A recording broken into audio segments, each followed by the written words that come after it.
नमस्कार, स्वागत है आपका। आप देख रहे हैं इंडिया टीवी। आपके साथ मैं हूं प्राची पाराशर। शाम के 5 बज चुके हैं। वक्त हो गया है मुकाबला का, और मुकाबला सीधा विजय चौक से आप देख रहे हैं। विजय चौक से आज बात हम करने जा रहे हैं बांग्लादेश की, जहां हिंदुओं का हाल बद से बदतर होता जा रहा है। दिन ब दिन वहां से आ रही अत्याचार की जो खबरें हैं, तस्वीरें हैं, वो रूह कपा देने वाली हैं। बांग्लादेश में अल्पसंख्यक हिंदुओं को मारा जा रहा है, उन्हें उनके घरों से निकाला जा रहा है, मंदिरों पर हमले हो रहे हैं, यहां तक कि धर्म गुरुओं को भी गिरफ्तार किया जा रहा है।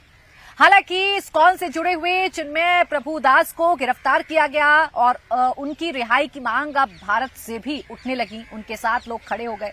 इस्कॉन टेम्पल ने चिन्मय दास प्रभु को अपने आप से अलग कर लिया। सवाल ये कि क्या कटने के डर से अब बांग्लादेश का हिंदू बंटने लगा है। सवाल ये कि अल्पसंख्यक हिंदुओं पर जिहादियों के हमले को आखिर कैसे रोका जाएगा। एक तरफ बांग्लादेश में हिंदुओं पर लगातार अत्याचार हो रहे हैं, तो दूसरी तरफ अब भारत से वो विपक्ष जो अभी तक बांग्लादेश में हिंदुओं पर हो रहे अत्याचार को लेकर खामोश नजर आता था, एकाएक हिंदुओं की चिंता विपक्ष को भी सता रही है। सरकार से सवाल पूछे जा रहे हैं कि बांग्लादेश में अल्पसंख्यक हिंदुओं पर हमले पर सरकार का स्टैंड क्या है। आज आम आदमी पार्टी सदन के भीतर इस मसले पर चर्चा चाहती थी। इस मसले पर बाकायदा प्रस्ताव लाकर चर्चा की उम्मीद मौजूदा सरकार से कर रही थी। तो वहीं प्रियंका गांधी भी कह रही हैं कि बांग्लादेश में अल्पसंख्यक हिंदुओं पर हो रहे अत्याचार के पीछे जिम्मेदार कौन है और सरकार अपना स्टैंड क्लियर क्यों नहीं करती है। हालांकि कांग्रेस पार्टी के ही शशि थरूर ये कह रहे हैं कि ये किसी भी देश का आंतरिक मामला है, बहुत हद तक उसमें हम दखलंदाजी नहीं दे सकते हैं। अब सवाल यह है कि अब बांग्लादेशी हिंदुओं का दर्द जिन लोगों को भी दिख रहा है, विपक्ष को दिख रहा है, सरकार लगातार बांग्लादेशी हिंदुओं के साथ खड़े होने का दावा कर रही है, जब उसी लाइन पर इस देश में हिंदुओं को ना बंटने की सलाह दी जाती है, तो उस पर सवाल क्यों खड़े किए जाते हैं। बटेंगे और कटेंगे से परहेज क्यों किया जाता है, आज इसी पर करेंगे चर्चा। लेकिन उससे पहले आइए आपको सुनवाते हैं बांग्लादेश हिंदुओं पर हो रहे अत्याचार पर क्या अलग अलग प्रतिक्रियाएं सामने आ रही हैं। हिंदू एक हो जाए, हिंदू बच जाए और बांग्लादेश के हिंदुओं को सद्बुद्धि मिले और बांग्लादेश का हिंदू सड़कों पे आ जाए। भारत सरकार तत्क्षण वहाँ की स्थिति की जायजा लेवे, अंतर्राष्ट्रीय स्तर पर इस मुद्दे को उठाए और विदेश मंत्री इसमें विशेष रूप से कार्य करें। बहुत आवश्यक है वहाँ के हिंदुओं को बचाने के। जैसे भारत के कई मामलों में विदेश के लोग हस्तक्षेप करते हैं, जब एक कोई वो ऐड बनता है तो उसके खिलाफ पूरे दुनिया में विरोध प्रदर्शन होता है, मुसलमान सड़कों पर उतर सकते हैं। तो भारत के हिंदुओं को भारत की सरकार को सपोर्ट करना चाहिए। आज सदन की कार्रवाई को स्थगित कर एक बहुत ही गंभीर विषय पे चर्चा की मांग करी थी। वो विषय था बांग्लादेश में हो रहे हिंदुओं पर लगातार अत्याचार और हमले, और साथ ही साथ वहाँ इस्कॉन के एक संत चिन्मय दास जी की जिस प्रकार से अवैध गिरफ्तारी हुई है, उस विषय से संबंधित चर्चा हो। सरकार सदन में इस विषय पे उन्होंने बांग्लादेश सरकार से जब से तख्ता पलट हुआ है, हिंदुओं पर जो अत्याचार हो रहे हैं उसको लेकर क्या बातचीत रही, क्या उसका कंक्लूजन रहा, वो सदन के सामने रखे और पूरा सदन एक आवाज़ में इस घटना को कंडेम करे, इसकी निंदा प्रस्ताव लाकर उसे पास किया जाए, ऐसी मैंने मांग रखी थी। आपको मालूम है कि ये तो बांग्लादेश की इंटरनल अफेयर माना जाता है। मतलब हमारी देश जो सॉवरेन देश, अगर कोई हमारे देश के अंदर जो कुछ चल रहा है उसके बारे में टिप्पणी करने लगे तो हम बोलेंगे माइंड योर ओन बिजनेस। तो इसी बेसिस पे हम क्या बताएंगे बांग्लादेश को। हम तो नेचुरली वैसे भी सरकार अगर विदेश कार्य मंत्रालय की तरफ से कुछ कहना है तो जयशंकर साहब आके हमें बताएं पार्लियामेंट में, अच्छी बात होगी। मेरी कमेटी में भी अभी इस विषय पे चर्चा होगी। 11 तारीख को हमने बुलाए हैं बांग्लादेश के बारे में सब कुछ समझाने के लिए। लेकिन अब ये भी जानना चाहिए कि एक अलग देश है, हमारे देश थोड़ी है। बांग्लादेश के अंदर जो कुछ चल रहा है हम चिंतित है, लेकिन फिर भी हमको जानना चाहिए कि कोई लिमिटेशंस भी है कि आप एक विदेश देश को कितने उपदेश कर सके। तो बांग्लादेश में राज्य हालातों पर क्या सबसे सटीक यही साबित होता है कि अगर बटेंगे तो कटेंगे, क्या बटेंगे तो कटेंगे का नारा बांग्लादेश से निकलकर अब भारत में भी गूंज रहा है। इसी पर करेंगे चर्चा। हमारे साथ खास मेहमान जुड़ गए हैं। आरपी सिंह जी हैं, प्रवक्ता भारतीय जनता पार्टी। अंबर जैदी जी एक्टिविस्ट के तौर पर हमारे साथ हैं। अखिलेश कटियार हैं हमारे साथ, समाजवादी पार्टी के प्रवक्ता। निवान शर्मा हैं, प्रवक्ता आम आदमी पार्टी। और मेहरुद्दीन रंगरेज हैं, प्रवक्ता AIMIM। आप सभी का बहुत बहुत स्वागत है। आरपी सिंह जी, आप ही से शुरुआत कर रही हूँ। बार बार हिंदुओं की बात होना, हिंदुत्व की बात होना, बांग्लादेश की बात होना, ये सब कुछ आप कर रहे हैं, लेकिन बांग्लादेश में हो रहे हिंदुओं पर अत्याचार पर आपकी सरकार क्या कर रही है, ये आप लोग कब बताइएगा, कब देश के सामने रखिएगा कि आप कैसे ये सुनिश्चित करेंगे कि वहां हिंदुओं पर हमला ना हो या वहां के हिंदू सुरक्षित रहें। देखिए, सरकारों की कुछ लिमिट्स रहती हैं, कुछ बाउंड्रीज रहती हैं, और उसी बाउंड्रीज के अंतर्गत सरकारों को काम करना पड़ता है। एक प्रोटोकॉल्स रहते हैं, एक इंटरनेशनल प्रोटोकॉल्स रहते हैं। भारत सरकार ने ऑलरेडी ये पूरा का पूरा मामला बांग्लादेश सरकार के से उठाया है और कहा है कि आप वहाँ के लोगों की चिंता करें। वहाँ पर जो हिंदू बचे हैं, लगभग 8% लगभग हिंदू हैं वहाँ पर, कोई 1,70,00,000 के लोग हिंदू हैं, जरा उनकी चिंता करनी चाहिए। और वहाँ पर जिस प्रकार से हिंदुओं पर, मंदिरों पर जिस प्रकार से लगातार अत्याचार और टारगेट कर किया जा रहा है, और ये वहाँ की सरकार को भी समझ आना चाहिए कि ये अंततः ये जो पूरा मामला है ये उनको भी निकलने वाला है। मतलब आज ये जो जब शेख हसीना को वहाँ से हटाया गया तो लगता था कि विपक्षी दल BNP वगैरह कुछ एक्टिव हो जाएंगे। आज वहाँ पर कहीं कोई विपक्षी दल कुछ दिखता नहीं, कहीं एक्टिविटी विपक्षी दल की दिखती नहीं।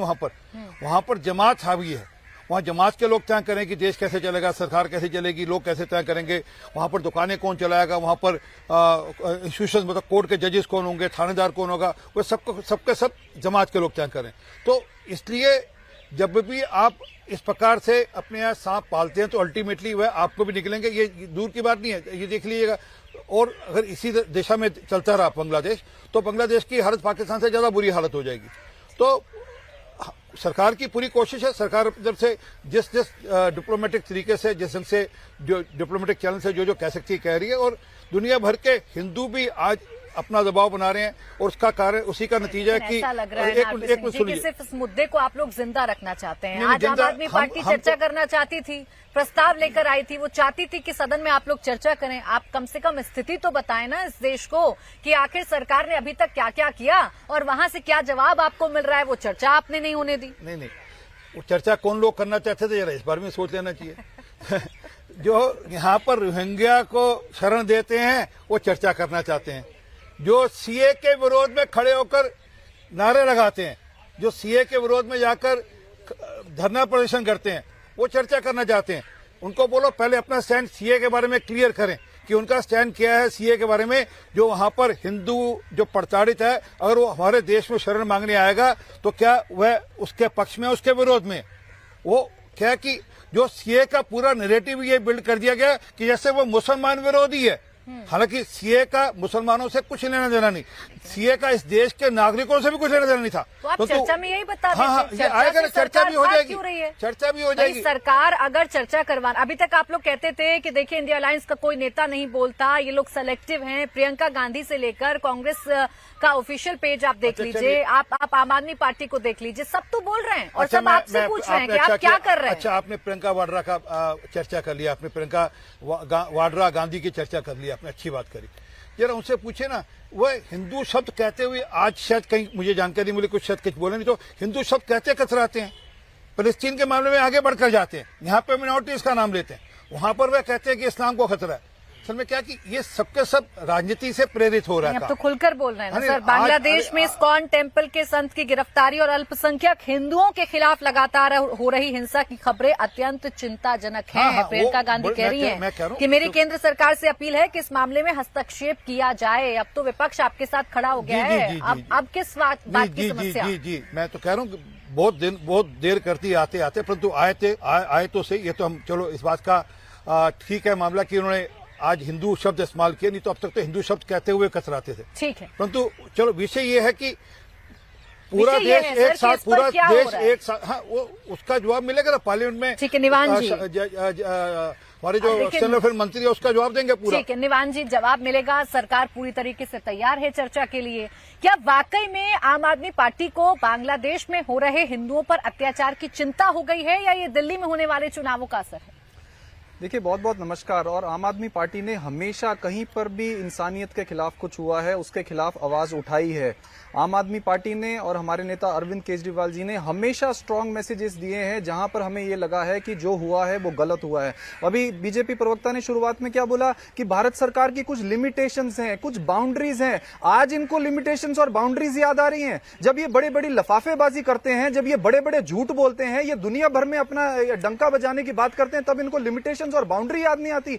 आज हमारे देश के, हमारे धर्म के, हमारे एक प्रेस्टिजियस ऑर्गेनाइजेशन को आज टेररिस्ट ऑर्गेनाइजेशन करार कर दिया गया और ये इनका रवैया है भाजपा का। ये चुप रहते हैं, ये कुछ नहीं बोलते। हम कह रहे हैं कि आप चर्चा करिए, आप आइए, इस पे बात करिए, इसको जोरों शोरों से उठाते हैं, इसके लिए हम आवाज उठाते हैं। ये हमारी एक प्रेस्टिजियस ऑर्गेनाइजेशन है, हमारे हिंदू भाई हैं, उनके साथ पिछले 2 महीनों में 56 से ज्यादा वारदातें हो चुकी हैं। हमारे एक लीडर को वहां पे अरेस्ट कर लिया गया है, उसके ऊपर टेररिज्म के चार्जेस लगा दिए गए हैं। हमारी एक ऑर्गेनाइजेशन को टेररिस्ट ऑर्गेनाइजेशन बता दिया गया है और ये इनका रवैया। हमारी लिमिटेशंस हैं, हमारी बाउंड्रीज हैं। ये उम्मीद करते हैं आप उस पार्टी से जो ये बोलती है कि हम यूक्रेन और रशिया का वॉर रुकवा देते हैं। पापा वॉर रुकवा दिया, ये ऐड देखी थी सबने। ये रवैया इनका। आज मुझे लगता है पूरे देश को बहुत दुख पहुंचा इनकी ये स्टेटमेंट सुन के कि भारत सरकार की कुछ लिमिटेशंस हैं। मुझे लगता है इनको इमीडिएट तौर पर कुछ ना कुछ ऐसा कड़ा आप मान रहे निवान जी, जो बांग्लादेश में हो रहा है वो बहुत दुर्भाग्यपूर्ण है, लेकिन उसी बांग्लादेश से सबक लेते हुए जब यहाँ पर नारे दिए जाते हैं बटेंगे तो कटेंगे, तो आप कहते हैं धार्मिक नारे हैं, आप कहते हैं सामाजिक सौहार्द को बिगाड़ने वाले नारे हैं।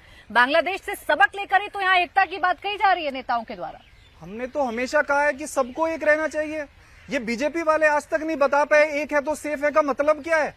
आज तक इनके कोई नेता एक्सप्लेन कर पाए कि एक है तो सेफ है का मतलब क्या है। मैं बताता हूं क्या मतलब है एक है तो सेफ है। एक है तो सेफ का मतलब ये है कि पूरे देश के भ्रष्टाचारी एक हैं तो सेफ हैं, मतलब बीजेपी में है तो सेफ हैं। ये है, मैं चैलेंज करता हूं इनको, बीजेपी के प्रवक्ताओं को, बताएं एक है तो सेफ का क्या मतलब है। कितनी बार खुलकर मुख्यमंत्री बता चुके हैं यूपी के, बस सर एक मिनट आ रही हूँ, कितनी बार खुल के बता चुके हैं यूपी के मुख्यमंत्री बटेंगे तो कटेंगे का उनका मतलब क्या है। कई बार बांग्लादेश का उदाहरण दे चुके हैं कि बांग्लादेश में जैसे हिंदू बटकर कट रहे हैं ऐसे यहाँ पर ना बटे, तो उस बात का समर्थन आप लोग क्यों नहीं करते? मैं बीजेपी से पूछना चाहता हूँ, आप बता दीजिए क्या मतलब है बटेंगे। छोटा जवाब दीजिएगा, बता दीजिए आरपी सिंह जी। इनको क्या कि हिंदी थोड़ा कम समझ में आने लगी। मैं अंग्रेजी में समझाता हूँ, शायद वो पुराना कहावत है, united we stand divided we fall. ये इस देश ने सहा है, बार बार जब आक्रांता आते रहे, जब तक देश जब एक साथ नहीं हुआ तो आक्रांतों ने यहाँ पर हमला किया, आक्रांतों ने यहाँ पर लूटपाट की, आक्रांता यहाँ कर जमे रहे, यहाँ पर आक्रांतों ने शमशीर की नोक के नीचे यहाँ पे धर्म परिवर्तन कराए। ये सबको जानकारी है। इसलिए हम कहते हैं भाई एक रहोगे तो सेफ रहोगे, उसमें हिंदू मुसलमान का इशू ही नहीं है। ये इनकी नजर में हिंदू मुसलमान है। परंतु जो मैं मूल बात पूछ रहा था सीए के बारे में, मनीष सिसोदिया जाकर क्या कहते रहे ये बता दीजिए। सीए के बारे में क्या कहते रहे ये बता दीजिए। देखिए दिल्ली की जनता तो एक है। दिल्ली के अंदर क्राइम कहां पहुंच गया, होम मिनिस्ट्री के अंडर आता है दिल्ली का क्राइम। आपने कितना सेफ महसूस कराया उन्हें? पिछले कितने दिनों से अरविंद केजरीवाल जी दिल्ली के अंदर बोल रहे हैं कि दिल्ली के अंदर लूटपाट बढ़ गई, मर्डर बढ़ गया। तो कटेंगे वाली बात पर आप लोग सेम पेज पर है ना निवान जी। कम से कम ये तो समझ में आ रहा है कि आप भी चाहते हैं कि ये देश ना तो बटे ना तो कटे। जो मुख्यमंत्री ने बयान दिया है, जो मुख्यमंत्री ने नारा दिया यूपी के, उसके साथ खड़े हैं निवान जी आप लोग। बस एक लाइन में जवाब। हम तो ये कह रहे हैं कि पूरे देश को एक होना चाहिए। वो भी तो देश, दिल्ली की जनता भी तो एक है। दिल्ली की जनता, मैं आ रही हूँ अंबर जी, बता दीजिए अखिलेश जी, भाजपा प्रवक्ता ये बता दे दिल्ली की जनता एक होने के बावजूद। अखिलेश जी, प्रियंका गांधी ने बोल दिया, आम आदमी पार्टी ने बोल दिया, शशि थरूर साहब बोल रहे हैं, अशोक गहलोत साहब बोल रहे हैं। इंसानियत की बात, सामाजिक न्याय की बात करने वाले अखिलेश यादव अभी तक इस मसले पर खामोश क्यों? प्राची जी, 2 बातें अभी हमारे मित्र आरपी सिंह साहब ने जो शुरू की कि बांग्लादेश में जो इस्लामिक जमात है वो ऑपरेट करना चाहती है स्टेट को, और अल्पसंख्यक समाज के साथ ये ठीक नहीं है। आरपी सिंह साहब, ये एक मैसेज है, एक सबक है। मेरे नेता माननीय अखिलेश यादव जी ने कई बार कहा कि दुनिया के किसी देश को धार्मिक राह के साथ ये जरूर देखना चाहिए कि हम कॉन्स्टिट्यूशनल राह पे हैं या नहीं। इंडिया में अगर मुस्लिम अल्पसंख्यक है तो उसके प्रति भी हमें ठीक रवैया रखना चाहिए। और दुनिया में हिंदू, बांग्लादेश में हिंदू अकेले नहीं, बुद्धिस्ट है, क्रिश्चियन है, किसी के खिलाफ अगर ये हो रहा है प्राची जी तो ये गलत है। एक बात।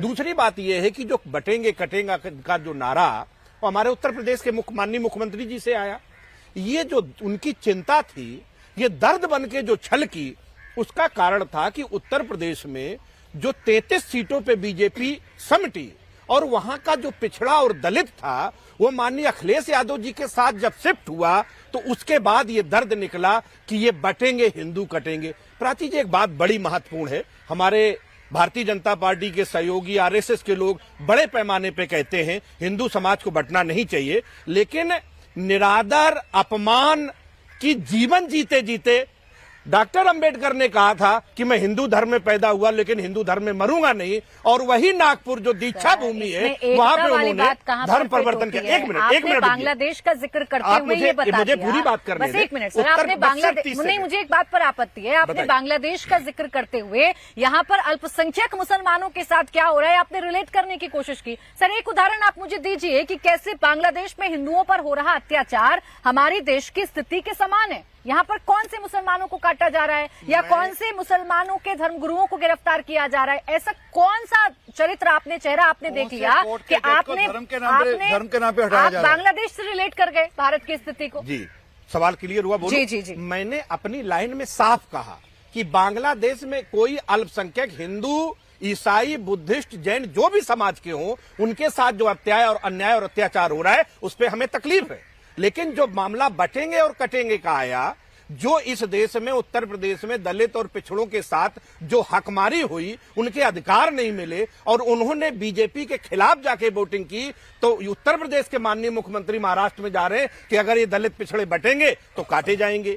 अगर इनका हक मार लो, इनका आरक्षण लूट लो, लेटरल एंट्री की नौकरियां छूट लो, तो ये सब चीजें जो होती है। कहा कि समाज अगर बटेगा तो वो कटेगा अखिलेश जी, और आप अब दुख जता रहे हैं, मुझे अच्छा लग रहा है सर, लेकिन आपके नेता भी अगर इंडिया अलायंस के नेताओं के साथ सुर में सुर मिलाकर इन पर दबाव बनाए तो शायद कोई जवाब मिल जाए कि बांग्लादेश के हिंदुओं के लिए, अल्पसंख्यक हिंदुओं के लिए आप क्या कर रहे हैं, किस बात का इंतजार है अखिलेश यादव जी को? मैंने एक लाइन में कहा, लेकिन जो बटेंगे कटेंगे के जो पीछे जो दर्द था माननीय योगी जी का, वो उत्तर प्रदेश में बांग्लादेश में हिंदुओं के दर्द पर एक लाइन में आप बात को समेटना चाहते हैं, लेकिन यहाँ बटेंगे कटेंगे को एक्सप्लेन करने में सर आपको बहुत सारा वक्त चाहिए, बहुत सारी लाइनें चाहिए। रंगरेज जी, ये शिकायत मेरी आपसे भी है, आपके नेता संभल पर बोलते हैं, आपके नेता अजमेर पर बोल रहे हैं, आपके नेता देश में हो रही हर एक घटना पर अपना बयान दे देते हैं जहां मुसलमान वाला शब्द फिट करना होता है, लेकिन जब खुलकर उनसे बांग्लादेश के हिंदुओं पर सवाल पूछा जाता है तो खामोशी साध लेते हैं। क्यों? खामोशी तो नहीं है, उन्होंने कहा कि अगर बांग्लादेश में इस तरीके की कोई बात हो रही है तो हम उसको कंडेम करते हैं। हिंसा का, चाहे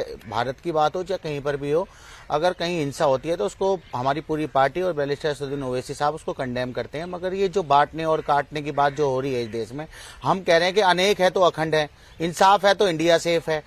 तो ये चाहते हैं कि देश की जो खूबसूरती है उसको खत्म कर देना चाहते हैं भाजपा लगातार इनके। और ये अभी बांग्लादेश पे भी बात कर रहे थे कि वहाँ की जमात जो है वो वहाँ पे जो है हुक्मरान बनना चाहती है। तो मैं कहता हूँ कि जो देश की आरएसएस है उसके बिना बीजेपी का कोई काम नहीं हो सकता, तो आरएसएस जो है बीजेपी को चला रही है। तो ये तरीका है। मगर जो आज सदन में सब लोगों ने भी कहा कि भाई चर्चा होनी चाहिए, जो चर्चा क्यों नहीं हुई, ये भी एक बहुत बड़ी बात है। फिर हमारी भारत सरकार का स्टैंड, जब हम शेख हसीना जो वहाँ की प्रधानमंत्री थी उनको लाके यहाँ पे अपने मुख्य अतिथि बना के उसको यहाँ रख रखा है, और हमारी केंद्र सरकार जो हमारे विदेश मंत्री है जयशंकर साहब, वो क्यों बात नहीं कर रहे वहाँ के विदेश मंत्री से? क्यों यहाँ पे जो उनकी एम्बेसी है उनको बुला के यहाँ पे क्यों नहीं उन्हें हिदायत दे रहे कि आप अगर हमारे माइनॉरिटीज के लोगों को वहाँ पे दिक्कत हो रही है तो आप जो है कोई एक्शन लीजिए। तो इस तरीके की बात ना हो गई। कह रहे जी हम तो वही लामटोड़ वही रायता फैलाने वाली बात कि हम तो बंधे हुए हैं, बंधन में बंधे हुए। अरे भाई, जब आप यूक्रेन का, रूस का जो है आप जब युद्ध रुकवा सकते हैं तो वहां पर जो माइनॉरिटी के साथ हो रहा है उसको भी रुकवाइए, करीब बढ़िए आगे कदम बढ़ाइए। हम साथ पंथी हैं उनको आप कंडेम करते हैं, उनके खिलाफ आप लोग खड़े होते हैं और आप देश की सरकार से मांग करते हैं कि उन इस्लामिक कट्टरपंथियों को लेकर सरकार कोई ना कोई बात तो करे, ये कह रहे हैं ना? बिल्कुल, हम यही कह रहे हैं। तो आपके नेता बोलते क्यों नहीं है? नहीं, हमारे नेता बोलते हैं, आप पूछिए उनसे सवाल। अभी आपके टीवी चैनल पे थे, बात हो रही थी, आप वो सवाल पूछते हैं तो वो भी बता देते हैं। जितना खुलकर गाजा पर बोलते हैं, अरे उतना खुलकर अरे हिंदुत्व की राजनीति बीजेपी करेगी। सुन तो मैडम, सुन तो लीजिए मैडम, अत्याचार तो अत्याचार है। अच्छा, आप सुन तो लीजिए। भारत में हिंदुत्व की राजनीति कौन कर रही है? प्रो हिंदू पार्टी कौन सी है? ये अपने आप को रोजाना छाती पीटते हैं, हम हैं हिंदू हिंदू हिंदू सम्राट। और जब हिंदुओं पर अत्याचार होता है उन पर बात होती है। हम तो सब बोल रहे हैं, अभी आम आदमी पार्टी ने भी बोला चर्चा होनी चाहिए, हमारे बैरिस्टर साहब ने भी की। तो बीजेपी तो कहीं नजर ही नहीं आ रही, दूरबीन से ढूंढना पड़ रहा है बांग्लादेश के मसले पे। देखिए मैडम प्राची जी, आप नहीं हो सकते हैं प्राची जी, मैं क्या कह रहा हूँ, धार्मिक या मजहबी नहीं हो सकते अगर आप किसी पर ऐसा देखिए अत्याचार मैडम, करेंगे। मैं दूरबीन से ढूंढ रहा हूँ इस मुद्दे पर कहीं कोई चर्चा हो, मगर भाजपा की तरफ से कोई चर्चा नहीं हो। सब यहाँ पर चर्चा के लिए तैयार। बस एक मिनट, बहुत देर से इंतजार कर रहे हैं। अच्छा बोलिए। दोस्त ज्यादा दूर मत जाओ, बंगाल के अंदर हमारे नेता सड़कों पर हैं और खड़े होकर प्रोटेस्ट कर रहे हैं, शुभेंदु अधिकारी के साथ मिलकर बाकी सारे नेता खड़े हैं। जरा एक प्रोटेस्ट आपके यहाँ से भी हो सकता है, ये तो देश की बात है, ये देश के हिंदुओं की बात है। और ऐसा मत सोचिए ना, आज से 400 साल पहले तो आप भी, अरे आज से 400 साल पहले आप भी हिंदू थे जोन में, आप 400 साल पहले तो आप भी उसी धर्म को मानते थे। बांग्लादेश के जो एम्बेसी है उस पर। अच्छा चलिए ठीक है, ये बड़ी बात कह रहे हैं। AIMIM प्रोटेस्ट करना चाहती है अंबर जैदी जी, और वो चाहती है कि बांग्लादेश के हिंदुओं के अधिकार जो हैं वो सुरक्षित रहें। अब इससे ज्यादा सौहार्दपूर्ण माहौल तो हो नहीं सकता है। इनसे जरा पूछ लीजिए, शाहीन बाग के लिए जगह जगह जब बने थे, कहाँ से प्रदर्शन, किससे परमिशन ली थी तब तो, या संसद में जब गाजा को आप जय फलस्तीन कर रहे थे तब किससे परमिशन ली थी? सबसे बड़ी सवाल ये है प्राची कि जो लोग बटेंगे तो कटेंगे का विरोध कर रहे हैं और जो आज बांग्लादेशी हिंदुओं के समर्थन में आकर खड़े हुए, ये सरासर राजनीतिक है, क्योंकि दिल्ली में चुनाव आ रहे हैं। सिर्फ ये राजनीतिक हिंदू बने हुए हैं, इनको इससे ज्यादा कोई भी हिंदुओं से सरोकार नहीं है। भाई साहब उंगली आप नीचे कर लीजिए, पहले मुझे अब बात रखने दीजिए। सबसे बड़ी बात यह है कि अगर इनको वाकई में बांग्लादेश और पाकिस्तान के हिंदुओं से इतना प्रेम होता तो ये CNRC का विरोध नहीं करते और ये नहीं कहते कि अगर CNRC आया तो हम जान दे देंगे और खुद को आग लगा लेंगे। ये महादोगले हैं, ये देश की जनता को छलना चाह रहे हैं, क्योंकि इनकी राजनीति चल नहीं रही है। बटेंगे तो कटेगा विरोध इनको, और इनसे डर लग रहा है। जिनको आज तक उम्मा के कॉन्सेप्ट से 57 मुल्कों का डर लगाते थे, उससे आज तक इनको डर नहीं लगा। जो सड़कों पे सत्तन से जुदा के नारे लगाते थे, उनसे आज तक इनको डर नहीं लगा। आज इनको बटेंगे तो कटेंगे से डर लग रहा है। हम सब हिंदू मुस्लिम सब एक साथ है, ये दूसरे शब्दों में आ गया। ये एक राजनीतिक नारा है, उसका आप खुद मतलब निकालकर देश को की जनता को आप वर्गला रहे हैं, भटका रहे हैं। और सबसे पहले अगर आप हिंदू, बांग्लादेशी हिंदू और पाकिस्तान के समर्थन में CA पर आप उतारिए, आप कहिए कि CA और NRC देश में लागू होना चाहिए और बिना किसी कट ऑफ डेट के लागू होना चाहिए, तब मैं मानूंगी कि आप बांग्लादेशी हिंदू और पाकिस्तान के समर्थन में, वरना आप दोगली और झूठी राजनीति करते। बांग्लादेशी हिंदुओं पर हो रहे अत्याचार को लेकर अब देश से भी सवाल उठने लगे हैं और सरकार से चर्चा की मांग की जा रही है। एक बयान निवान जी मैं आपको बता देती हूं, बांग्लादेश की स्थिति पर विदेश मंत्रालय के प्रवक्ता का बयान है कि भारत ने लगातार और दृढ़ता से बांग्लादेश सरकार के साथ हिंदुओं और अन्य अल्पसंख्यकों पर खतरों को लक्षित और हमलों को हमने उठाया है और हम अपनी जिम्मेदारी निभा रहे हैं। हम ये चाहते हैं कि वहां के हिंदू सुरक्षित रहें। अब इससे ज्यादा आप सरकार से क्या एक्सपेक्ट कर रहे हैं? देखिए बहुत हैरानी की बात है कि आप चाहते हैं कि हम इससे ज्यादा सरकार से एक्सपेक्ट ही ना करें। हम सरकार से ये एक्सपेक्ट करते हैं, बांग्लादेश हम सरकार से ये एक्सपेक्ट करते हैं कि सरकार अपनी सीरियसनेस दिखाए इस मुद्दे पर। अगर भाजपा को वहां से वोट मिलने होते तो ये सारे उछल के वहां पहुंच जाते शोर मचाने। आज अगर वहां पे इनके वोट नहीं है तो हिंदुओं को छोड़ दिया वहां पर, क्योंकि वहां वोट नहीं है। आज ये बताएं, यहाँ वो कह दिया था कि सबसे सवाल फिंगर पॉइंट से देश को काट दिया जाए, नॉर्थ ईस्ट को देश से काट दिया जाए, वहाँ पहुंच गए थे मनीष सिसोदिया, वो ठीक था। खुलकर क्यों नहीं सामने? अच्छा मनीष सिसोदिया खुलकर गए थे वहाँ पर शाहीन बाग, आना याद नहीं आ रहा क्योंकि वहाँ से वोट नहीं मिल रहे। निवान जी यहाँ पर सब तरीके के सवाल किए गए हैं। आप विपक्ष में हैं, विपक्ष के नाते आपसे सवाल पूछा जाएगा, ये सरकार में है, सरकार के नाते इनसे सवाल पूछा जाएगा। अब विदेश मंत्रालय ये बता रहा है कि हमने बांग्लादेश सरकार से बात की है, हम लगातार कोशिश कर रहे हैं कि वहाँ हिंदुओं को सुरक्षित रखा जाए। इसके अलावा कौन ऐसी सीरियसनेस है निवान जी जो आप मिस कर रहे हैं? आप सजेस्ट कर दीजिए आरपी सिंह जी को, क्या पता ये सजेस्ट करें अपने नेताओं को और अपने मंत्रियों को। मैं केवल इतना चाह रहा हूं कि माननीय प्रधानमंत्री जी बाहर आके कुछ कहें वहां के हिंदुओं के लिए। हिंदू जो हैं वहां पे 56 घटनाएं हो चुकी हैं। एक इंडियन हिंदू ऑर्गेनाइजेशन को वहां पे टेररिस्ट ऑर्गेनाइजेशन बता दिया गया। प्रधानमंत्री बोलेंगे तो आपको सीरियसनेस नजर आएगी, लेकिन विदेश मंत्रालय अगर कहेगा निवान जी तो आपको सीरियसनेस नजर नहीं आएगी। मैं हैरान हूं कि आज इस मुद्दे पर क्यों नहीं हमें सत्ता को घेरना चाहिए। घेरिए हम क्यों, हम विपक्ष चाह रही है कि आप उस पर बात करिए, आप उस पर चर्चा करिए। आप विपक्ष निवान जी मैंने आपसे सवाल पूछा था कि क्या सिर्फ घेरने के लिए ही घेरना है या वाकई में आपको कोई सोल्यूशन चाहिए? विपक्ष क्या कर सकता है इस स्थिति में? कोई सोल्यूशन चाहिए कि नहीं चाहिए? सरकार को घेरने के सिवाय सिर्फ घेरने के लिए, सिर्फ राजनीति करने के लिए मुद्दा उठाना है या आपको कोई सोल्यूशन चाहिए? मैं ये बोल रहा हूँ कि सोल्यूशन तो सरकार को देना पड़ेगा। वो सो रही है तो उसको जगाए कैसे? क्या विदेश करें हम, आप मंत्रालय बता पर दीजिए। यकीन नहीं, विदेश मंत्रालय पर यकीन नहीं है। भाजपा खुलकर इस मुद्दे पर बाहर आकर क्यों नहीं बोल रही? ठीक है, आरपी अगर सिंह ये जी, आप हमारे लोग हिंदुस्तान खुलकर में क्यों नहीं भगवान न बोलते? करे हुआ होता तो ठीक क्या है। करते ये भाजपा अब वाले? उनका सवाल ये है कि बांग्लादेश पे आपके वोट नहीं है और बांग्लादेश में वोट ना होने की वजह से यहाँ बात तो करते हैं लेकिन हवाला दे देते हैं अपनी विदेश नीति की। भाई आप तो वो सरकार है ना जो रशिया और यूक्रेन का युद्ध रुकवाने वालों में से है, क्यों नहीं बांग्लादेश में हिंदुओं को आप सुरक्षित कर पा रहे हैं? असल में क्या है कि मैंने कहा ना, इनको दूरबीन की जरूरत है, इनको दिखता नहीं है, इनकी जरा दूर की नजर या पास की नजर कमजोर है। अरे पश्चिम बंगाल में पूरी पार्टी सड़कों पर है हमारी, बस पश्चिम बंगाल के अंदर। अरे सर अरे सुनो सर, अरे वो पार्टी वो थी जो आपकी पार्टी, तो बोलो मत आप शहीन बाग जाकर बोलो ना, आप शहीन बाग में बताओ, मनीष सिसोदिया ने शहीन बाग में जाकर क्या कहा था बताओ मेरे को। आपकी पार्टी मैं कह रहा हूँ मनीष सिसोदिया ने जब हमने कहा था जो प्रताड़ित हिंदू देश में आ सकते हैं तो आप विरोध में क्यों खड़े थे? अच्छा आज चलो, आज स्टैंड क्लियर करो, आज स्टैंड क्लियर करो, अब सीए के पक्ष में विरोध में हो। मैं ये बोल रहा मैं हूँ पूछ रहा हूँ, हम तो कह रहे हैं जो बांग्लादेश में हो रहा है, गलत हो रहा है, उसमें सरकार पूरा करेगी, परंतु आप बताओ आप सीए के पक्ष में हो, सीए के विरोध में हो, पश्चिम बंगाल में आप सीए के, अरे क्यों नहीं, बंगाली है इसलिए, परंतु सीए के पक्ष में विरोध में हो। मैं एक पूछ रहा हूँ, अरविंद केजरीवाल, मनीष सिसोदिया, अच्छा ठीक है, दो बात सर, दो बात। निवान जी एक मिनट, निवान जी एक मिनट, सीए और एनआरसी, सर एक मिनट रुक जाइए। सीए और एनआरसी पर आरपी सिंह जी मैं इनसे जवाब ले लूंगी, लेकिन अभी आप अपने सवाल का जवाब दीजिए, मैं इनसे जवाब ले लूंगी सीए एनआरसी पर इनका क्या है। अरे आपकी सरकार है ना केंद्र में, आपके नेता सड़क पर उतरे, प्रोटेस्ट करें, उससे हासिल क्या होगा? आपको तो ये बताना होगा ना कि आपने क्या सुनिश्चित किया, आपने कैसे सख्ती दिखाई बांग्लादेश सरकार के साथ कि वहाँ हिंदुओं पर हमले रुके ना। ये सर कब से हो रहे हैं हमले? मैं इसलिए क्योंकि थोड़ा अनपढ़ से थोड़ा इनकी ज्ञान बढ़ाता हूं मैं। ये पीएम साहब का स्टेटमेंट है बांग्लादेश। अरे सुन लो सर, एक मिनट सुना नहीं, टोका नहीं मैंने आपको। आपको सीए के बारे में जवाब देता फिर बात करना। तो पहले सीए के बारे में बात करो, पहले सीए के बारे में बात करो, पहले रोहिंग्या मुसलमानों के बारे में बात करो, रोहिंग्या मुसलमानों के बारे में बात करो। हिम्मत है, अगर माँ का दूध पिया है तो रोहिंग्या मुसलमानों के बारे में बात करो, अगर माँ का दूध पिया तो सीए के बारे में बात करो। सर अगर आप लोग निवान जी अगर आप चाहते हैं, आरपी सिंह जी एक मिनट, निवान जी अगर आप ये चाहते हैं कि सिर्फ सवाल थ्रो करके उसका जवाब ना आए और यहाँ पर बड़ी बड़ी बातें हो जाएं, तो ऐसे नहीं होता है सर। डिबेट में मुझे जवाब चाहिए और मुझे आरपी सिंह से ही जवाब चाहिए कि आपकी सरकार 56 इंच की सरकार, आपकी सरकार रशिया और यूक्रेन का युद्ध रुकवाने वाली सरकार बांग्लादेश के हिंदुओं पर हो रहे हमलों को क्यों नहीं रुकवा पा रही है? बस इसका जवाब दीजिए आप। हमारी सरकार, अभी आपने पढ़ा एमईए का बयान पढ़ा, प्राइम मिनिस्टर सर सुना ना, एमईए अरे एमईए एक सेकंड, हाँ बोलिए। कुछ करते हैं नहीं। प्रधानमंत्री जी इस पे बयान दे चुके हैं, इनको मैंने पढ़कर सुना दिया प्रधानमंत्री जी का बयान। पूरा देश एक साथ है, आज अच्छा लग रहा है कि विपक्ष भी उसमें साथ आकर खड़ा है।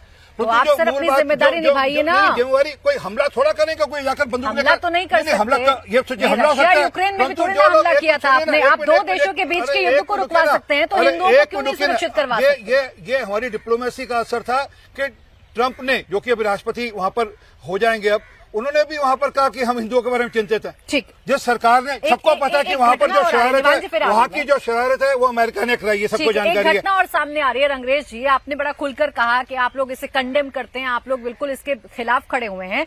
अब जानकारी ये मिल रही है कि जो स्कॉन के बैंक अकाउंट है उनको फ्रीज कर दिया गया है। ढाका में जमातियों ने मैसिव प्रोटेस्ट किया है और मतलब आप ये कह सकते हैं कि जमकर नारेबाजी भी की जा रही है, उनको मारा पीटा भी जा रहा है, और जब वो निकल रहे हैं हिंदू अपनी सुरक्षा के लिए सड़कों पर तो उनको पीटा जा रहा है। सर सिर्फ एक लाइन में कंडेम कर देने से क्या मैसेज पहुंचेगा? आप गाजा तक पहुंचाते हैं ना मैसेज, को भी इस्तीफा दिया जा रहा है। नहीं, फिर तो मोदी जी का भी स्टैंड वही है जो हमारा, क्योंकि उन्होंने भी एक ट्वीट कर दिया, हमने भी कह दिया कि हम कंडेम करते हैं, तो ना उनकी तरफ से कोई बात है ना हमारी तरफ से बात है। फिर तो जहां ये खड़े हैं वहीं हम खड़े हैं।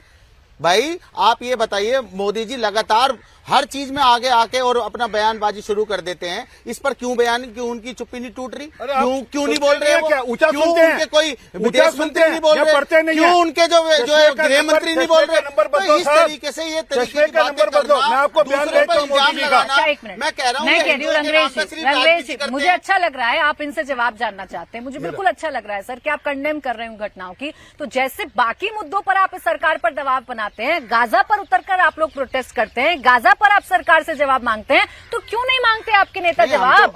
सेलेक्टिव चुप्पी क्यों हो जाती है सर? आप शायद हमारे सदर साहब को आप जो फॉलो नहीं करती, वो लगातार मैं बिल्कुल करती हूँ सर, इसीलिए फॉलो कर रही हूँ। हमेशा बांग्लादेश का नाम ले रहे हैं। जय फिलिस्तीन, एक मिनट, जय फिलिस्तीन, आरपी सिंह जी, हमारे जय नेता फिलिस्तीन हमेशा की हिंसा बात के करने खिलाफ वाले, खड़े रहते जय हैं। फिलिस्तीन कहने वाले आपके नेता कितनी बार बांग्लादेश में जो कट्टरपंथी जमाती हैं उनके खिलाफ बयान देते हैं, मैं सुन रही हूँ सर, और इसीलिए फॉलो कर रही हूँ। मैडम सुनिए, हम जय संविधान भी बोलते हैं, जय हिंद भी बोलते हैं, जय फिलिस्तीन भी बोलते हैं।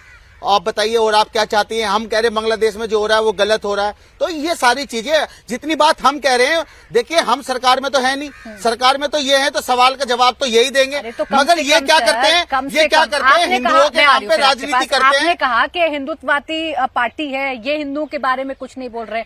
आप जो पार्टी हैं, आप जिसकी राजनीति करते हैं, कम से कम उनको ही मैसेज दे दीजिए। जब कहीं मुस्लिमों पर अत्याचार होता है तो आप कहते हैं ना ये दुनिया में बहुत गलत हो रहा है, तो आप कम से कम उन जमातियों को तो मैसेज दीजिए कि हिंदू भाइयों को मत काटिए, मत मारिए। देखिए मैडम, मैं क्या कह रहा हूँ, जब हिंदुस्तान में जब अल्पसंख्यक लोगों को और खास तौर से मुसलमानों के खिलाफ बिल ले आए जाते हैं, उनको मारा जाता है, उनसे जय सिया राम का नारा लगवाया जाता है, तो ये आरपी सिंह साहब जब छाती पीटते हैं, मुसलमानों के खिलाफ कौन सा बिल लेकर ट्रिपल तलाक मुसलमानों के खिलाफ था, ट्रिपल तलाक मुसलमानों के खिलाफ था, ट्रिपल तलाक मुसलमानों के खिलाफ था क्या? तो जब ये कौन सा मुसलमानों के खिलाफ बिल है? तो फिर देखिए, अब देश में आ गए, अब आप देश में आ गए, अब इसका मतलब आप सेलेक्टिव है, इसका मतलब आप सेलेक्टिव है। अंबर दे दीजिए, इसका मतलब आप सेलेक्टिव हैं रंगरेज। नहीं, हम तो कह रहे हैं, मतलब हम कंडेम कर रहे हैं, जिस तरीके से मोदी जी कह रहे हैं, मोदी जी आज प्रदर्शन करिए, हम उनके साथ हैं। अच्छा, आज तो बहुत अच्छी जगह खड़े हैं ना मैडम, कहीं यहीं बोलिए। सबसे पहली बात तो अंबर दे दीजिए, बोलिए। बोलो हिंदू शब्द इस्तेमाल करें। ठीक है, अंबर अल्पसंख्यक बोलते हैं, माइनॉरिटीज। प्राची, देखिए सबसे बड़ी बात तो ये है कि बांग्लादेशी हिंदुओं को लेकर हमारे जयशंकर साहब भी लगातार बोल रहे हैं, और हमारा विदेश मंत्रालय कल ही ये क्लैरिटी आ गई थी कि किस तरह से वो बांग्लादेश सरकार को तलब किया है, और वो सवाल कर रहे हैं और चिंता जाहिर कर रहे हैं भारत जो भी माइनॉरिटीज के साथ बांग्लादेश में हो रहा है। लेकिन सवाल ये है कि ये लोग इतनी चिंता क्यों जनक जाहिर कर रहे हैं। सबसे बड़ी दूसरी बात ये है कि आपने इस्कॉन को लेकर सवाल किया, इस्कॉन को लेकर बहुत ज्यादा ब्लंडर मीडिया में चला है। ये बात झूठी है कि इस्कॉन ने चिन्मय स्वामी से खुद को दूर कर लिया है, बल्कि उनका स्टेटमेंट आ गया कि हम साथ में हैं उनके, और हमने खुद को डिस्टेंस नहीं किया। साथ ही साथ हम माइनॉरिटीज पे हो रहे हर जुल्म के खिलाफ, धार्मिक हिंसा के खिलाफ उनके साथ में खड़े हुए। लेकिन अब मैं मुद्दे पर आती हूँ कि इन लोगों में इतनी ज्यादा चिंता हिंदुओं की नजर आ रही है। सबसे पहले भाई साहब, आपकी चिंता की शुरुआत होगी आप सीएएनआरसी पे, आप अपना स्टैंड क्लियर करके भारत सरकार को ये कहिए कि हम चाहते हैं कि सीएएनआरसी लागू हो, फिर आपकी क्लैरिटी आएगी। फिर आपके ये सारे जो झूठे ढकोसले आप कर रहे हैं ना कि भारत सरकार पीछे है, भारत सरकार अपना काम कर रही है, लेकिन आप जनता को भटकाने का काम कर रहे हैं। उससे आप हटिए और पीछे मुद्दे की बात कीजिए। दीजिए, आप जवाब दीजिए। देखिए लगातार ये बहन जो है हमारे से बात कर रही है, हम कह रहे हैं आप सीएएनआरसी का हम समर्थन करते हैं। अगर हाँ, आप तो जो है समर्थन करते हैं, देखिए, अगर आप सीए में मुसलमान को भी जोड़ दीजिए, जो बाहरी हैं, जो विदेशी हैं, जब आप वहाँ के लोगों को लाकर यहाँ पर नागरिकता दे सकते हैं, तो जो यहाँ रोहिंग्या है तो उनको भी नागरिकता मिलनी चाहिए। लेकिन आप रोहिंग्या को घर में घुसाने की बात करते हैं। बांग्लादेश की बात हो रही है मैडम, बांग्लादेश में सवाल पूछिए, आपकी दोगलापंती से बीजेपी से सवाल पूछिए, मोदी जी से सवाल पूछिए। अमर जी बहन बहुत धन्यवाद, आपने एक्सपोज कर दिया कि हम रोहिंग्या के पक्ष में हैं, हम घुसपैठियों के पक्ष में हैं, हम घुसपैठियों के पक्ष में हैं, हम रोहिंग्या के पक्ष में। ये स्पष्ट हो गया, ये बोल दिया, ये बोल दिया। भाई ने बिल्कुल सही कहा। सीएएनआरसी का मतलब आपको पता होगा रंगरेज साहब, सीएएनआरसी का मतलब आपको पता होगा। अब आप ये चाह रहे हैं कि जो मुस्लिम हैं उनको भी आप यहाँ पर आकर मान्यता दे दीजिए, आप रोहिंग्या को दे दीजिए, आप रोहिंग्या को दे दीजिए। आपको पता है वो अल्पसंख्यक हिंदू जिन्हें अत्याचार करके उनके देश से भगाया जा रहा है, उनको यहाँ पर सरकार मान्यता देना चाहती है, सिटीजनशिप देना चाहती है। लेकिन आपको सब चाहिए इसमें, वरना मुसलमान विरोधी हो जाएगा, एनआरसी आ जाएगा तो देश के मुसलमानों को न जाने क्या कर दिया जाएगा। इस पर स्टैंड निवान जी आपका भी, फिर अखिलेश जी आपके पास आ रही हूँ। बीजेपी का कहना है कि हम तब मानेंगे आम आदमी पार्टी हमारे साथ आकर खड़ी है जब अपना स्टैंड तो क्लियर करे। हम तो उन्हीं अल्पसंख्यक भाइयों के लिए ये कानून लेकर आए ना सीएएनआरसी पर, तब उसका विरोध क्यों करते हैं? देखिए, बीजेपी का एक पैटर्न आप देश में समझिए। जहां जहां का चुनाव जिस मुद्दे पे बीजेपी लड़वाना चाहती है उस मुद्दे पर ये आगे बढ़ती जाती है। बड़ा सिंपल सा सवाल आपने शुरुआत में पूछा था कि बांग्लादेश के अंदर हिंदुओं के साथ ये हो रहा है, बांग्लादेश के अंदर हिंदू जो प्रीस्ट हैं उनको उठा के टेररिज्म के चार्जेस में अंदर कर दिया गया। बांग्लादेश में हमारी देश की एक प्रेस्टिजियस ऑर्गेनाइजेशन को टेररिस्ट ऑर्गेनाइजेशन बना दिया गया। क्या उस पे भारत सरकार का क्या स्टैंड है? 4 महीने देखिए ऐसे ही शोर मचाएंगे ये, क्योंकि चाहते नहीं जनता तक सच्चाई पहुंचे। ये वो पार्टी है जो मुखौटा पहनती है वोटों के लिए, ये कोई सीरियस नहीं है। हम आपको ये बता रहे हैं, अभी माननीय जगह जगह शाहीन बाग बनाते थे और आज जी ने ये कहा कि दिल्ली की जनता तो एक है, तो दिल्ली की जनता आपका दोगलापन, आपका क्या करेगी होम एकता में जनता सर, के लिए? एकता में बल है सर। एक में मिनट निवान जी, आपने मैंने हम सब ने बचपन में कहानियां सुनी होंगी, एकता में बल है, एकता में अनेकता, आपने सब कुछ पढ़ा होगा। जब उसी एकता की बात आज इस देश में की जाती है तो फिर क्यों लगने लगता है आपको कि नहीं नहीं ये तो बहुत गलत हो रहा है, इससे तो सामाजिक सौहार्द बिगड़ जाएगा? एकता कब से गलत होने लगी? किसने कहा आपको एकता गलत है? हमने तो नहीं कहा। तो समर्थन कर रहे हैं इनके नारे का। आप एक सेंटेंस बताइए, हमें तो इनका नारा ही समझ में नहीं आता। ये खुद नहीं समझा पाए आज तक। एक है तो सेफ है का क्या मतलब? हमारा देश तो एक ही है। एक लाइन है सर, हमारा देश एक है। ये खुलकर बताएं कि क्या मतलब है। कितनी बार मुख्यमंत्री कहा हम एक नहीं रहेंगे तो हमारे पे हमले हो जाएंगे। क्या आपको नहीं पता? इतना वीक हमारे देश को बना दिया इन लोगों ने। अखिलेश, हमारे देश को इतना कमजोर साबित। विदेश मंत्रालय का बयान जवाब सर, एक मिनट, विदेश मंत्रालय का सवाल निवान जी, एक मिनट रुकिए। विदेश मंत्रालय का जवाब सामने आ गया है और वहां पर हो रही अत्याचार की जो चरम सीमा। एक सेकंड सर, एक मिनट, मुझे अखिलेश जी से सवाल करना है। एक मिनट, मुझे अखिलेश जी से सवाल करना है। अखिलेश जी, ताहिर हुसैन कौन था? के खिलाफ अपराध हो चुका। अरविंद केजरीवाल का राइट था ताहिर हुसैन। आरपी सिंह जी, प्लीज रुक जाइए, प्लीज रुक जाइए। अगर आप लोगों को मुद्दे पर बात करनी है सर तो मुद्दे पर बात करिए। अगर आपको मुद्दा भटकाना है, आपको मुद्दा भटकाना है तो सर आप फिर भटकाते रहिए। यही काम करते हैं। बांग्लादेश के हिंदुओं पर चर्चा करना चाह रही हूँ, न जाने किन किन मुद्दों को आप लोग बीच में लेकर आ रहे हैं। अखिलेश जी, विदेश मंत्रालय का जवाब आ गया, विदेश मंत्रालय ने बताया हम क्या क्या कर रहे हैं, लेकिन साथ ही साथ वहां से और घटनाएं सामने आ रही है कि आप अकाउंट फ्रीज कर रहे हैं। इस्कॉन टेम्पल में आप अकाउंट फ्रीज कर रहे हैं। अब तो मैसेज दीजिएगा ना, अब तो खुलकर बोलिएगा ना कि वहां अल्पसंख्यक हिंदुओं के साथ जो हो रहा है वो बहुत बर्बर है और आप उसके अगेंस्ट खड़े हैं। प्राची जी, बिल्कुल जो गलत हो रहा है, मुझे 2 मिनट बोलने दीजिएगा। बोलिए बोलिए। गलत हो रहा है, नहीं होना चाहिए। बयान आया है, हमारी पार्टी के कई नेताओं ने इस पे बात की। बांग्लादेश में भी हिंदू हैं और प्राची जी भारत में भी हिंदू हैं। हमारे मित्र आरपी सिंह साहब यहाँ पे हैं। इस देश में जो हिंदुओं पे जो हजारों साल से अत्याचार हुए, कभी उस पर भी चिंता भाजपा वाले व्यक्त कर देते। उन्हें अछूत बना के जो उन्हें बांटा गया, एक बयान उस पर भी आ जाना चाहिए। उन्हें नीच बनाया गया, एक बयान उस पर भी आ जाना चाहिए। हिंदू हैं, हम अपने घर में ये देते हैं। माननीय अखिलेश यादव जी का घर गंगा जल से धुल के अछूत बना के जो आप बांटते रहे हजारों साल से, एक निंदा उसकी भी कर दें आप।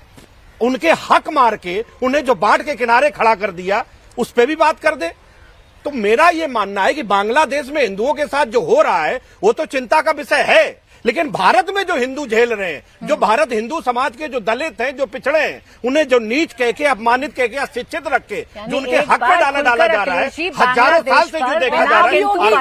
कुछ नहीं बोल सकते हैं आप, नहीं बिना किंतु परंतु के कुछ नहीं कह सकते हैं। सारे के सारे भारतीय सबको एकजुट होने की बात कर रहे तो आप उसका विरोध कर रहे हो। अभी तक बोला। खैर, मेरे पास समय सिर्फ इतना ही था। बहुत बहुत शुक्रिया आप सभी का हमारे साथ आज की इस चर्चा में जुड़ने के लिए।